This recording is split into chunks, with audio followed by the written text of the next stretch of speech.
ఉపాసనలలో శ్రేష్టమైన ఉపాసన సోహం భావం, శివోహం, అంసోహం. గాయత్రి మహామంత్రం అంటారు కదా, ఇది నోటితో జపించేది. అజప గాయత్రి శ్వాసతో జరిగేటువంటిది. రోజుకు 21,600 పర్యాయములు జరుగుతుంది. ఈ అంశోపాసన చేసేటువంటి వారికి, సోహం మంత్రం జపించేటువంటి వారికి శ్వాస తగ్గిపోతుంది, ఆయువు పెరుగుతుంది, ఆరోగ్యం కలుగుతుంది, మనశ్శాంతి కలుగుతుంది, సవికల్ప సమాధి కలుగుతుంది. సవికల్ప సమాధి పరిపక్వత దశయే నిర్వికల్ప సమాధి.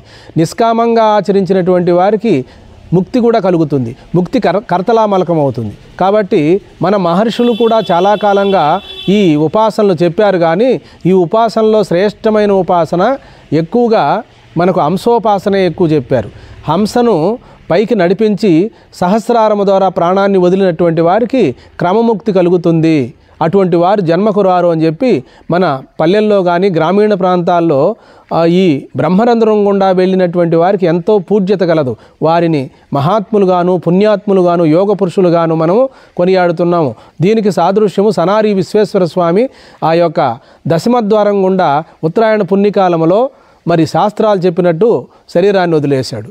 కాబట్టి ఉత్తరాయణ పుణ్యకాలంలో మరి శరీరాన్ని వదిలిన యోగి తిరిగి జన్మకు రాడని, ఇది ఉపాసనా ఫలితం.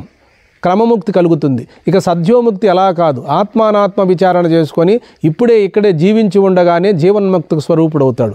తానెప్పుడూ పుట్టను లేదు, మరణించడం లేదు అని తెలుసుకోవడమే జీవన్ముక్తి. ఉపాసన చేయడమే క్రమముక్తి. హరి ఓం.